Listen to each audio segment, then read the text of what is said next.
àṣà ó tún ti ṣẹlẹ̀ lágbo Nollywood Nàìjíríà.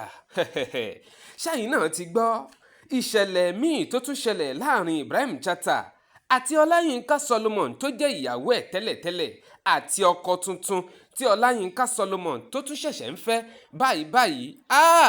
Àwọn mẹ́tẹ̀ẹ̀ta ni wọ́n fojú kanra wọn ní ṣóńṣó mẹ́ta ló bá fojú kanra wọn. kí lẹ rò pé yóò ṣẹlẹ̀?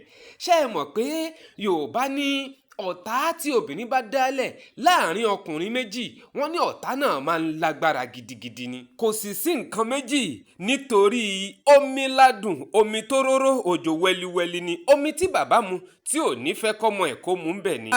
ẹ̀yin èké àdúgbò, kí ló dé tẹ́ ẹ̀ fi máa rán gba tiyín? kí ló dé tẹ́ ẹ̀ tún kó gbàgbós fún ìyàwó Odunlade màmá D4? ẹ̀ ṣáàṣẹ̀ṣẹ̀ mọ màmá D4 èéṣì ẹ̀wẹ̀wẹ̀ tó wá jẹ́ pé ní ìsìn lẹ́tún ti ń rí tìyá D4 sọ ẹ lọ ṣọ́gbà yín o. kí ni wọ́n sọ nípa ìyàwó Odunlade àtọdúnládé Adékọlá?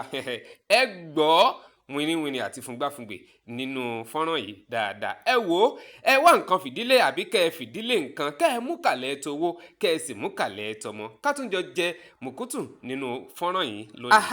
tẹ́ ẹ bá ti subscribe sórí channel yìí, ẹ dákun torí Ọlọ́run ẹ máa bá ń kílìkì lórí subscribe button, ẹ bá ń like ẹ bá ń share, ẹ bá ń pín kó délé kó dóko dáadáa.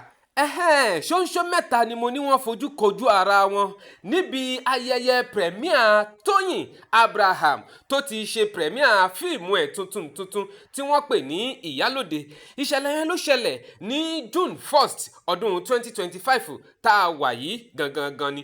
lóòótọ́ ni pé oríṣiríṣi ìṣẹ̀lẹ̀ ló ṣẹlẹ̀ níbi premier Tóyìn Abraham tó ti fi fíìmù ẹ̀ tuntun hàn Ìyálóde, láti bi ìmúra Ìyálóde gangan fún ara ìyẹn Tóyìn Abraham wọ inú gbọ̀ngàn yẹn, àbí bí ọ̀gá ńlá Alhaji Wasiu Alabi Pasuma bó ṣe ń dàlò bolẹ̀ fáwọn èèyàn táwọn èèyàn sì ń túyáyá tí wọ́n ń túraká tí wọ́n ń jó, àbí ti Mercy Aigbe aláṣọ labalábá inú kúbíkù ni wọ́n fi gbé Mercy Aigbe wọlé. oríṣiríṣi ìṣẹ̀lẹ̀ ló ṣẹlẹ̀, àmẹ́lẹ̀ yìí tó catch attention tèmi gangan tí mo sì fẹ́ sọ ń pa ẹ̀, òun ni ti Ibrahim Chatta àti ìyàwó ẹ̀ tẹ́lẹ̀tẹ́lẹ̀ tó ti fẹ́ rí tí ò fẹ́ mọ́, Yinka Solomon, àti ọkọ tuntun tí Yinka Solomon tó ṣẹ̀ṣẹ̀ ń fẹ́ lọ́wọ́lọ́wọ́ báyìí, bí wọ́n ti pàdé níbi premier yẹn tí gbẹgẹdẹ sì gbiná láàrin àwọn mẹ́tẹ̀ẹ̀ta ni mo fẹ́ sọ.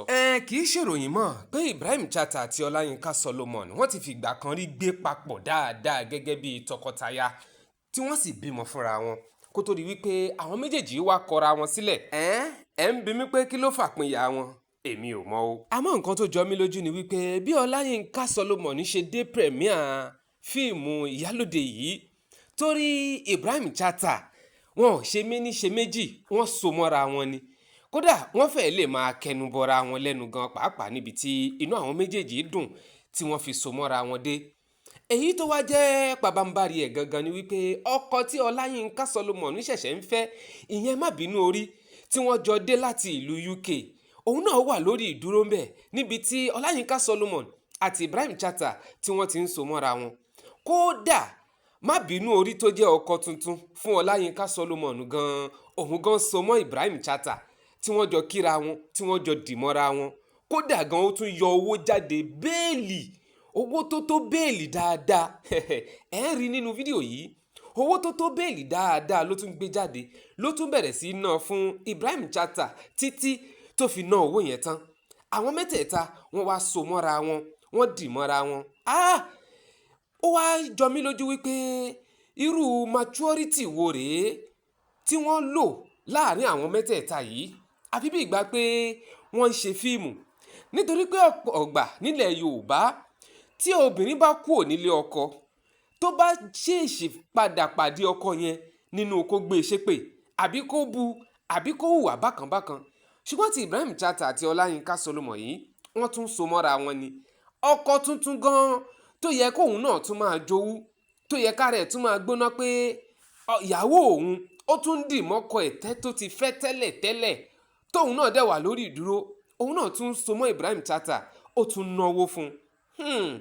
mo wá rí wípé ọ̀rọ̀ ilé ayé yìí bí ìlú gángan ni o, torí pé bó ti kọjú sẹ́nìkan bẹ́ẹ̀ náà ló kọ̀yìn sẹ́lòmíì. ó dẹ̀ tún wá kọ́ mi lẹ́kọ̀ọ́ síwájú sí wípé maturity ńlẹ̀yàn fi ń lólé ayé nírọ̀rùn.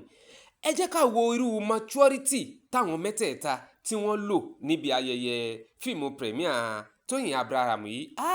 Maturity tó gáyàtà tán pátápátá ni tó pé èmi ò tí ì rírú maturity bẹ́ẹ̀ rí o. Ṣẹ̀wárí oríṣiríṣi reactions ló ti ṣẹlẹ̀ ló ti jẹyọ jáde. Àwọn kan ń pé má bínú orí tó jẹ́ ọkọ tuntun Yinka Solomon yìí wọ́n ní ọ̀dẹ̀ ni, wọ́n tún ní àmukùn mẹ́kọ̀ọ́ ni, wọ́n ní wọ́n ń so mọ́ yàwó ẹ̀ lójú ẹ̀, ẹni tó ti fẹ́ yàwó ẹ̀ rí tó tún ń so mọ́ yàwó ẹ̀ lójú ẹ̀ tó tún wá náwó fún. Owó kíni? Ṣówó omúgùn ni àbówó dìdìrìn? Wọ́n ní ṣé o mọ̀ wípé Ibrahim Chatta àti Yinka Solomon gan wọ́n tún lè máa dọ́gbọ́n jẹ dòdò ara wọn ní kọ̀rọ̀. Torójú tó ti mọ ní rí kò lè sọ pé òun ò mọ̀ ní mọ́, àmọ́ ṣẹ́ni tó wà ní UK àtẹni tó wà ní Nàìjíríà ni wọ́n ò jọ máa jẹ dòdò ara wọn. Báwo ló ṣe possible? Èmi ò mọ̀ o, bóyá tí ẹ bá lè sọ fún mi. Àmọ́ nǹkan kan ni mo fẹ́ jẹ́ ká mọ̀ wípé 90% ọkùnrin tí ń bẹ nílùú Nàìjíríà yìí tèmi mọ̀ ìyàwó oníyàwó ní gbogbo wa gbélé. Bẹ́ẹ̀ náà àwọn obìnrin náà ọkọ ọlọ́kọ ló fẹ́ àwọn náà sílé. Ẹ pé ń ṣe àwò ó dà. Ọkùnrin mélòó ló lè sọ wípé ìyàwó tóun fẹ́ lé o òun gangan lòun jàbálẹ̀ ẹ̀ ó sì wà nínú ilé òun bóun ti ń sọ̀rọ̀ yìí. Ọ̀pọ̀ nínú àwọn ìyàwó tá a fẹ́ sílé ni wọ́n ti jálámbébé wọn dànù kọ́wọ́ tiwa gan tó bà wọ́n. Kí la wá ń gbé tá a wá ń gbin? Ebé èèyàn kan ló jálámbébé wọn, èèyàn kankan ló já wọn ní tuntun tó mu mílíìkì wọn. That is to say, àlòkù ẹnìkan níyàwó tiẹ̀ náà. Bẹ́ẹ̀ náà ló jẹ́ wípé àwọn obìnrin náà púpọ̀ nínú àwọn tí wọ́n jábálẹ̀ wọn kọ́ ni wọ́n ń fẹ́. That is to say, second hand ọkùnrin second hand obìnrin ẹni gbogbo wa gbélé. Wo bí ọmọ ìyá mi jẹ́ ń já ẹ sí. Maturity òun ló láyé o, àmọ́ ẹ̀já àdúpẹ́ lọ́wọ́ ọ̀run, ká dúpẹ́ lọ́wọ́ ọ̀fà, ká sì dúpẹ́ lọ́wọ́ òǹtàfà tó tàfà, ká dúpẹ́ lọ́wọ́ Ibrahim Chatta, ká dúpẹ́ lọ́wọ́ Yinka Solomon, pàápàá ká wá dúpẹ́ lọ́wọ́ má bínú orí tó jẹ́ ọkọ tuntun Yinka Solomon. Torí pé àwọn mẹ́tẹ̀ẹ̀ta wọ́n play maturity tó lágbára púpọ̀ gan ni. Àti wípé táwọn èèyàn mi ò mọ̀ ní wípé citizen ni má bínú orí kó tó fẹ́ Yinka Solomon. Lẹ́yìn ìgbà tó wá fẹ́ Yinka Solomon tán, ó adopt ọmọ tí Yinka Solomon tó bí fún Ibrahim Chatta. Kódà ọmọ ọ̀hún ó wà nílùú òyìnbó tó ń kàwé lọ́wọ́lọ́wọ́ báyìí. Ẹ ti wá rí wípé olóore Ibrahim Chatta òun ni má bínú orí jẹ́. Ńlèmí fi pé ká dúpẹ́ lọ́wọ́ ọ̀run, ká sì dúpẹ́ lọ́wọ́ ọ̀fà, ká tún wá dúpẹ́ lọ́wọ́ òǹtàfà tó ń tàfà.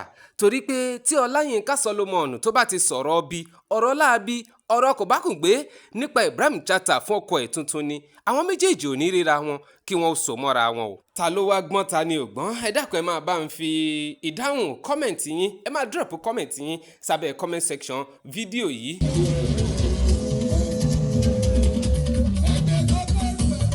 Àwọn èké àdúgbò wọ́n tún ti mú borùn lérí o. Wọ́n tún ti mú ọ̀rọ̀ ìyàwó Odunlade wọ́n ti mú sẹ́nu báyìí. Níbi birthday tí Odunlade tó ṣe fún àbúrò ẹ̀ tó pé 40 years tí ìyàwó Odunlade náà wá lọ síbẹ̀ ni wọ́n mà tún ti mọ́rọ̀ ìyá oníyà ìyá D4 ni wọ́n ti mú sẹ́nu o. Wọ́n ní èé ṣe màmá D4, kí ló dé tó jẹ́ dusting powder ni màmá kùn sójú, kí ló dé tí wọn kì í lo yẹtí, wọn kì í lo ẹ̀gbà ọrùn, wọn kì í lo nǹkan kan. Bọ̀dọ̀ Odunlade ìntẹ́ ṣe yóò dáa tẹ́ ẹ wá lọ sọ màmá D4 darúgbó ọ̀sán gangan, ẹ sọ wọ́n di kọ̀ǹdẹ̀, ẹ sọ wọ́n di gbàǹtu ẹ̀yọ̀, ẹ̀yin ó sì máa pakuru, ẹ̀yin ó máa káramọ́, ẹ̀yin ó máa wàkàwíkí níta bí tó ti ń kó fún yín wájú bẹ́ẹ̀ náà ni wọ́n ń kó fún yín lẹ́yìn. Ẹ fi màmá D4 náà lẹ̀, ẹ jẹ́ káwọn náà kí wọ́n jayé orí wọn. Oríṣiríṣi ọ̀rọ̀ làwọn fans Odunlade ni wọ́n ti ń sọ sí ìyàwó Odunlade wípé ìyá Odunlade ni ò jẹ́ kíyàwó ẹ̀ kó máa múra dáadáa nítorí wípé bóyá kí wọ́n má bàa gba màmá D4 mọ́ Odunlade lọ́wọ́ ni pé Odunlade òun kẹ̀dẹ̀rẹ́ òun á máa fine, òun á máa fífine, á máa ṣakọ, á máa gbé gbogbo oríṣiríṣi ọmọ, á tún máa so mọ́ oríṣiríṣi àwọn obìnrin dáadáa. Kí ló wá dé tó jẹ́ kí màmá D4 náà jayé orí ẹ̀ káwọn náà múra dáadáa? Ṣé nítorí pé màmá D4 ò máa kọ́ mú ta lẹ ṣe ń rò wípé wọn ò múra dáadáa? Gbogbo wa náà la mọ̀ wípé onígbàgbọ́ òdodo CAC òdodo ni màmá D4 nínú àwọn ìmúra wọn ní chọ́ọ̀chì wọn nílé ìjọsìn wọn òun náà ni pé ó tako ìlànà ìjọsìn wọn láti máa lo earring àbí gbogbo ohun tó bá jẹ́ ẹ̀gbà ọrùn. Lérò ọkàn tèmi ní tí mo rò wípé ó fà á rèé tí màmá D4 ò fi máa lo yẹtí àti ìyọrùn. Àmọ́ èyún náà ò sọ wípé màmá D4 wọn ò dùn wò. Màmá D4 wọn dúró dáadáa, kódà beauty ẹwà yẹn natural ó ń bẹ́ńbẹ̀ dáadáa. Wípé màmá D4 ò máa kọ́mú ta, èyún ò sọ wípé màmá D4 náà àwọn náà ò dùn mú jáde. Ẹ wo ọ̀rọ̀ ọlọ́rọ̀ kì í sábà dùn lẹ́nu tèmi. Tó bá jẹ́gbà àkọ́kọ́ rèé tẹ́ ń darapọ̀ mọ́ mi lórí ìkànnì yìí, ẹ dákun ẹ máa bá ń click lórí subscribe button, ẹ bá ń like, ẹ bá ń share, ẹ bá ń pín kó délé kó dóko dáadáa. Ẹ má wàá gbàgbé, ẹ rí i dájú pé ẹ drop comment yín sábẹ́ comment section fídíò yìí bó bá ti rí lóòkọ̀ọ̀kan yín. Ẹ ṣé o, ẹ ní tí, ẹ ní tẹ̀, ẹ sì ní tẹ̀ kọ́rọ́gọ́dọ́ bíi kọ̀ǹgọ́ọ̀lù lágbára lọ́wọ́ Ọlọ́run ọba mi Èdùmàrè.